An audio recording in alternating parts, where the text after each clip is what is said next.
जय श्री कृष्णा। राधे राधे दोस्तों, स्वागत है आपका आपके अपने चैनल एस्ट्रो ओम पर। दोस्तों, कई वर्षों बाद एक दिव्य और दुर्लभ संयोग 12 सितंबर 2023 श्री कृष्णा भगवान की छठी के दिन बनने जा रहा है। और दोस्तों, यदि आप भी आपके घर की सुख शांति, संतान की कमी और धन की कमी या कर्ज से परेशान है या आपका भाग्य आपका साथ नहीं दे रहा है, तो दोस्तों 12 सितंबर 2023 कृष्णा भगवान की पर ये 5 सटीक और असरदार कार्य आप जरूर करें और आप देखेंगे कि कुछ ही दिनों में आपकी सभी समस्याओं का हल संपूर्ण रूप से हो जाएगा। दोस्तों, कई हजार वर्षों बाद 12 सितंबर 2023 को बहुत ही दुर्लभ और दिव्य संयोग बनने जा रहा है, क्योंकि इस दिन कृष्ण छठी के पावन दिन के साथ साथ राजयोग, अमृत सिद्धि योग और साथ ही धनलक्ष्मी जैसे कई योग बन रहे हैं। और इस दिन भगवान श्री कृष्णा सबसे अधिक प्रसन्न होने वाले हैं। इसलिए दोस्तों, अगर आप भी भगवान कृष्णा से इस दिन जो भी सच्चे दिल से मांगेंगे वो मनोकामना आपकी जरूर पूरी होगी।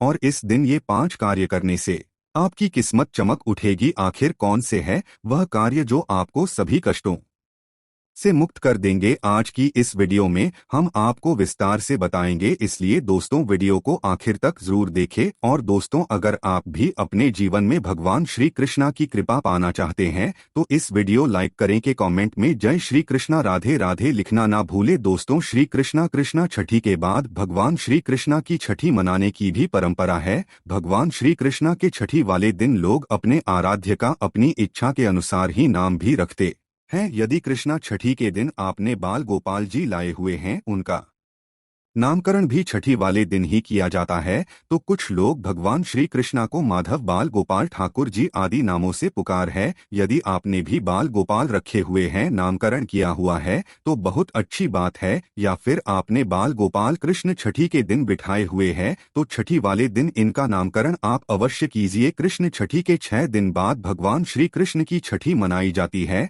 अब आप देख ले कि आपने कृष्ण छठी किस दिन मनाई है। उस दिन से लेकर जो भी छठा दिन पड़ता है उस हिसाब से आप छठी मनाइए। कृष्ण छठी का जो पर्व है वो भगवान श्री कृष्ण के उत्सव के रूप में मनाया जाता है, जिनके 6 दिन बाद भगवान श्री कृष्ण की छठी मनाने का भी रिवाज है। इस दिन लोग कृष्ण छठी की तरह ही भगवान श्री कृष्ण की पूजा करते हैं। लोग इस दिन अपने घर में बच्चों की छठी की तरह ही घर में कड़ी चावल बनाते हैं। इस दिन भगवान श्री कृष्ण को पीले रंग के वस्त्र और माखन मिश्री का भोग भी लगाया जाता है। वैसे तो छठी दोपहर के टाइम ही मनाई जाती है, या फिर आपके घर परिवार में जो भी रीति रिवाज हो, जिस तरह से आप मनाते आ रहे हो, या फिर जिस तरह से आप अपने बच्चों की छठी मनाते हो, उसी तरह आप भगवान श्री कृष्ण बाल गोपाल की छठी मनाइए। तो छठी किस तरह से मनाते हैं वह भी आपके साथ शेयर करेंगे। तो सुबह सूर्योदय के बाद आपको सबसे पहले स्नान आदि से निवृत्त होकर बाल गोपाल को, ठाकुर जी को आपको पंचामृत से स्नान कराना है। पंचामृत में आपको पता ही है, दूध, दही, घी, शहद, शक्कर और गंगाजल मिलाकर पंचामृत बना लीजिए। उसके बाद आप ठाकुर जी को स्नान कराइए। यदि शंख आपके पास है तो शंख से स्नान कराएं, या फिर चांदी पात्र में पानी भरकर आप पंचामृत से स्नान करा सकते हैं। इसके बाद भगवान श्री कृष्णा को पीले रंग के वस्त्र पहनाइए और उनका श्रृंगार कीजिए। इसके बाद ठाकुर जी को मिश्री और माखन का भोग अवश्य लगाएं। इस दिन कड़ी चावल बनाने का भी विशेष महत्व है। आप इस दिन कड़ी चावल बनाकर ठाकुर जी को भोग अवश्य लगाएं। और इस दिन यानी कि छठी के दिन ठाकुर जी यदि आपने बिठाए हुए हैं तो उनकी नजर आप अवश्य उतारे। ठाकुर जी को काला का लगाइए। उन्हें काजल भी विशेष तौर पर लगाया जाता है। छठी के दिन ऐसी मान्यता है, जो भी अपने घरों में काजल बनाकर कान्हा जी को लगाते हैं और उसके बाद अपने घरों में सभी सदस्य को लगाते हैं, तो उनको नेत्र संबंधित कोई भी परेशानी है वो नहीं रहती है। इस तरह से आप ये 3 कार्य अवश्य कीजिए। भगवान श्री कृष्णा को कई नामों से भी पुकारा जाता है। यदि आपने ठाकुर जी का नाम रखा हुआ है, श्री कृष्णा का नाम रखा हुआ है, तो बहुत अच्छा। या फिर आप कृष्ण छठी के दिन या छठी के दिन भी आप उनका नामकरण कर सकते हैं। आपको जो भी नाम पसंद हो वह नाम रख सकते हैं। चाहे तो आप उन्हें माधव, बाल गोपाल, ठाकुर जी भी कह सकते हैं या श्याम भी कह सकते हैं। छठी के मौके पर भगवान श्री कृष्ण को चाबी भी सौंपी जाती है। इस दिन आप भगवान श्री कृष्ण को घर की चाबी सौंप सकते हैं। उसके बाद भगवान से अपने घर में सदैव स्नेह और कृपा के लिए प्रार्थना भी करें। उनसे अपने के पालन पोषण के लिए भी प्रार्थना करें। ऐसा करके इस तरह से आप छठी उत्सव मना सकते हैं। छठी उत्सव मनाने से बाल गोपाल की सदैव कृपा दृष्टि है वह आपके घर पर स्थायी रूप से बनी रहती है और सदा सदा के लिए बाल गोपाल आपके घर में स्थायी रूप से निवास करते हैं। छठी के दिन छठी की जो कथा है उसको सुनने का भी विशेष महत्व है। वही दोस्तों, आज हम आपको 5 ऐसी वस्तुओं के बारे में बताने जा रहे हैं जो भगवान गोपाल को अति प्रिय है। अगर आप भी कृष्णा की असीम कृपा प्राप्त करना चाहते हैं तथा माता लक्ष्मी की कृपा प्राप्त करना चाहते हैं और अपनी मनोकामना को पूर्ण करना चाहते हैं तो कृष्णा छठी के दिन इन वस्तुओं को अपने घर पर अवश्य लेकर आए। अगर आप इन सभी वस्तुओं को घर में नहीं ला सकते हैं तो कम से कम आप इनमें से कोई भी एक वस्तु घर में अवश्य लेकर आए और भगवान श्री कृष्णा को यह वस्तु अवश्य अर्पित करें। दोस्तों, नंबर 1 भगवान गोपाल की प्रिय वस्तु है मोर पंख। कहा जाता है कि राधा रानी के महल में बहुत मोर हुआ करते थे। जब वो भगवान श्री कृष्णा की बांसुरी की धुन पर नृत्य करते थे तो उनके साथ में मोर भी नाचा करते थे। एक दिन किसी मोर का पंख जमीन पर गिर गया जिसे तुरंत उठाकर भगवान श्री कृष्णा ने अपने मस्तक पर सजा लिया। भगवान कृष्णा के मस्तक पर सजा मोर पंख राधा रानी के प्रेम की निशानी मानी जाती है। इसीलिए भगवान गोपाल के जन्म उत्सव की पूजा में मोर पंखों से उनकी हवा किए जाने का चलन है। इसीलिए छठी पर मोर पंख घर में अवश्य लाना चाहिए। दोस्तों, एक अन्य कथा के अनुसार देवी राधा हर दिन मोर कुटी मंदिर के पास मोरों को दाना देने जाती थी। एक बार जब देवी राधा वहां पहुंची तो वहां पर एक भी मोर नहीं था। राधा रानी उदास हो गई। कान्हा ने देवी राधा को प्रसन्न करने के लिए स्वयं मोर रूप धारण कर लिया और वहां पहुंच गए। राधा रानी कान्हा का यह रूप देखकर बहुत प्रसन्न हुई। दोस्तों, कुटी मंदिर में मोर रूप में आज भी राधा कृष्ण की पूजा होती है। इसीलिए भगवान श्री कृष्ण को प्रसन्न करने के लिए जन्म अष्टमी के पूजन में मोर पंख अवश्य ही शामिल करना चाहिए। हिंदू मान्यताओं के अनुसार घर में मोर पंख का प्रयोग करने से अमंगल टल जाता है। विशेष रूप से कहा जाता है कि मोर पंख से बुरी आत्माएं पास नहीं आती। मोर पंख को भगवान गोपाल ने अपने मुख पर स्थान दिया तथा सम्मान दिया। वास्तु के अनुसार मोर पंख घर से अनेक प्रकार के वास्तु दोष को दूर करता है और मोर पंख सकारात्मक ऊर्जा को अपनी ओर खींचता है। मोर पंख मोर के बाजू से अलग होने के बाद भी जीवित रहता है, तभी तो इसका सकारात्मक असर अपना काम तेजी से करता है। दोस्तों, दूसरी चीज है बांसुरी। भगवान राम की पहचान धनुष है तो भगवान गोपाल की बंसी, भगवान गोपाल की मधुर बांसुरी की धुन सुनकर गोपियों उनकी ओर खींची चली आती थी। भगवान गोपाल की प्रेम और आनंद का प्रतीक है। बालकृष्ण गोपियों के साथ बंसी बजाकर रास रचते थे और सृष्टि में प्रेम का संचार करते थे।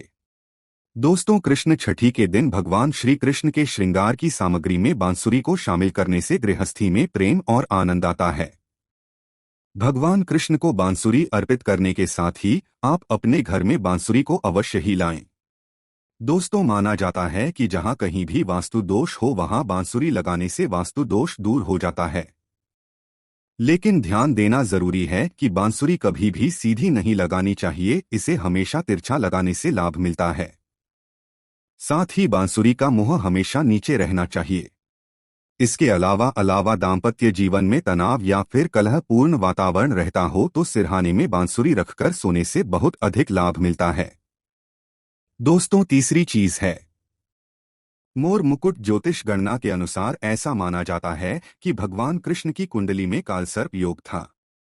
इसीलिए वे सदैव अपने मुकुट पर मोर का पंख हमेशा धारण करते थे। मोर और सर्प में भीषण शत्रुता होती है, इसीलिए मस्तक पर मोर मुकुट धारण करने से कालसर्प दोष का योग कम होता था। भगवान की पूजा में उन्हें मोर मुकुट पहनाने से कालसर्प दोष का प्रभाव दूर हो जाता है। दोस्तों, चौथी चीज है माखन। मिश्री नंद के लाल गोपाल को माखन अति प्रिय है। कहते हैं जिस रात गोपाल का जन्म हुआ उस रात नंद गांव की गोपियों ने सपने में देखा था कि माखन मांग रहे हैं। नंदलाल को माखन इतना प्रिय था कि वे बचपन में गोपियों की मटकी से माखन चुरा करता था।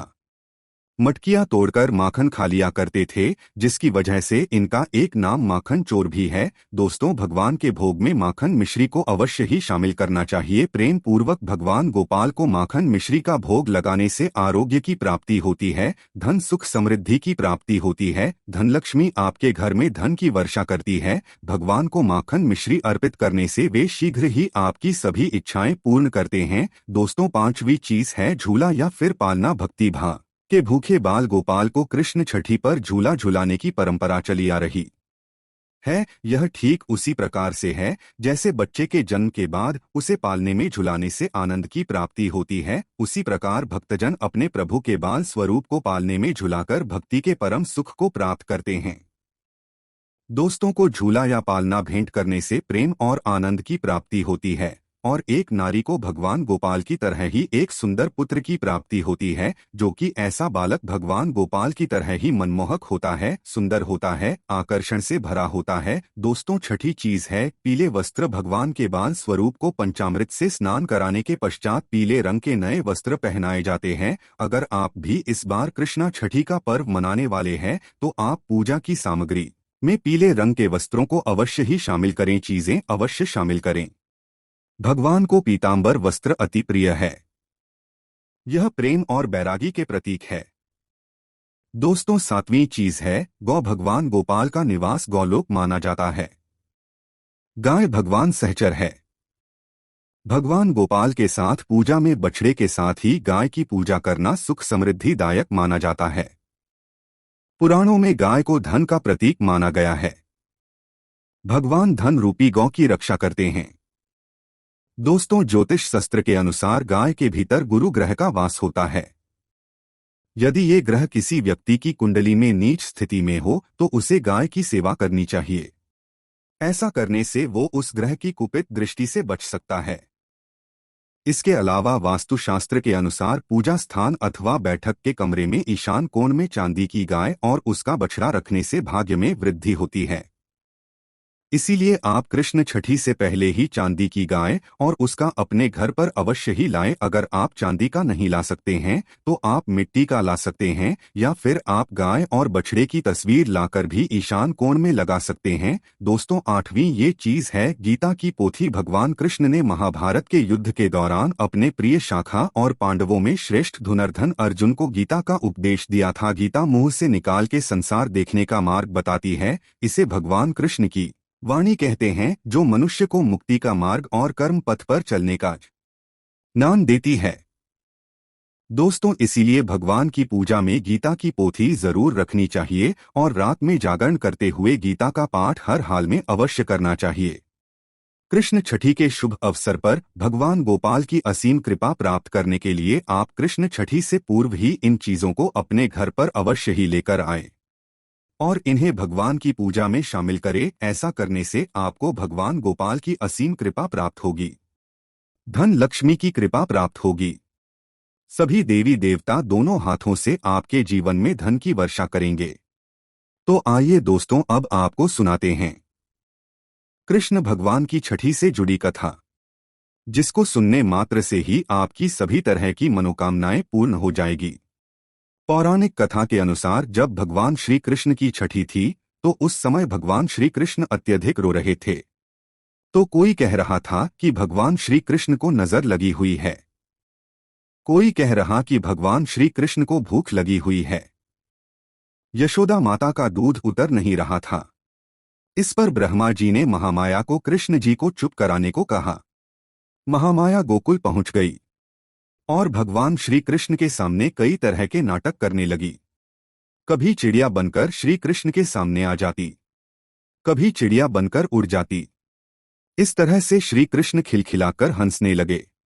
उसके बाद श्री कृष्ण चुप हो गए, जिसके बाद ब्रह्मा जी ने महामाया को छठी देवी होने का वरदान दिया और कहा कि प्रत्येक घर में छठी देवी के नाम से आदर के साथ पूजी जाओगी। तो ये थी छठी कथा। इस तरह से आप भी छठी महोत्सव मना सकते हैं। आपके घर परिवार में जैसा रीति रिवाज है, जिस तरह से मनाते आ रहे हो, उस तरह से भी आप छठी मनाइए। या फिर यह देख लीजिए कि आपके घर परिवार में पास के मंदिर में जब भी छठी मनाई जा रही हो उस दिन भी आप छठी मना सकते हैं।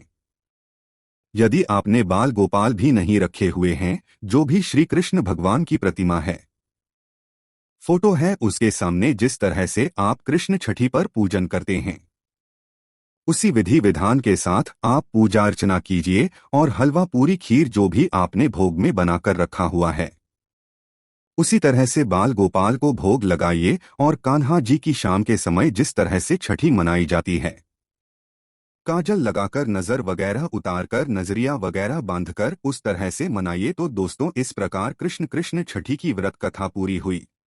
ऐसी मान्यता है कि कृष्ण छठी कहानी को पढ़ने या सुनने से व्रती के सारे पाप धुल जाते हैं, जीवन के हर समस्याओं का समाधान मिलता है, साथ ही भगवान का आशीर्वाद सदैव बना रहता है। इसी के साथ दोस्तों, छठी पूजा के दिन अगर कुछ खास उपाय किए जाए तो आपका जीवन सफल हो जाता है, इसलिए आपको ये उपाय जरूर करने चाहिए। दोस्तों, कृष्णा जी की छठी के दिन भगवान श्री कृष्णा को चांदी की बांसुरी अर्पित करें। पूजा के बाद इस बांसुरी को तिजोरी पर्स में रखें। मान्यता है कि ऐसा करने से धन लाभ होता है। इसके अलावा छठी के दिन राधा माधव को 56 भोग लगाएं। कहते हैं कि ऐसा करने से श्री कृष्ण प्रसन्न होते हैं और मनोकामनाएं पूरी होती हैं। रात 12 बजे दूध में केसर मिलाकर श्री कृष्ण का अभिषेक करना चाहिए। मान्यता है कि ऐसा करने से सुख समृद्धि और आर्थिक स्थिति में सुधार होता है। दोस्तों, इस दिन राधा कृष्ण मंदिर में जाकर श्री कृष्ण जी को अपने हाथों से बनी पीले फूलों की माला अर्पित करें। साथ ही के समय शारदा तिलक में दिए उनके इस अष्टदशाक्षर मंत्र का जाप करें। इस दिन भगवान श्री कृष्णा के इस मंत्र का जाप करने से आपके आर्थिक संकट जल्द ही दूर होने लगेंगे और धन लाभ के योग भी बनेंगे। और अगर आप चाहते हैं कि आपके जीवन में यश हो और धन की कभी कमी ना हो तो इसके लिए इस दिन श्री कृष्णा मंदिर में जाकर पीले रंग के कपड़े, पीला फल और पीले रंग की मिठाई दान करें। साथ ही रात को कृष्ण जन्म के समय उनके इस मंत्र का जाप करें, क्लीन कृष्णा स्वाहा। इस दिन ऐसा करने से आपके जीवन में कभी यश की कमी नहीं होगी और आपकी तिजोरियां हमेशा भरी रहेंगी। वहीं अगर आप लक्ष्मी की कृपा अपने ऊपर बनाए रखना चाहते हैं और जीवन में खूब तरक्की पाना चाहते हैं तो कृष्ण जी की छठी के दिन घर में या किसी बाग में या किसी मंदिर आदि में केले के 2 पौधे लगाएं। साथ ही अपने बनाने के लिए रात के समय श्री कृष्ण के इस मंत्र का जाप करें। ऐसा करने से आपके ऊपर महालक्ष्मी की कृपा बनी रहेगी और जीवन में आपकी तरक्की होगी। दोस्तों, अगर आपकी कोई ऐसी इच्छा है जो बहुत दिनों से आपके मन में है और उसे आप जल्द से जल्द पूरा करना चाहते हैं तो कृष्णा जी की छठी के दिन शंख में जल भरकर बाल गोपाल का अभिषेक करें। साथ ही रात के समय कृष्ण के इस विशेष मंत्र का जाप करें, श्रीं क्लीन कृष्णा गोविंदा स्वाहा। ऐसा करने से आपके परिवार में सुख शांति और प्यार बना रहेगा। तो दोस्तों, अगर आप वाकई में भगवान कृष्ण को प्यार करते हैं तो सच्चे दिल से कमेंट बॉक्स में लिखें, जय श्री कृष्ण, राधे राधे। और आप सभी को कृष्ण छठी की हार्दिक शुभकामनाएं।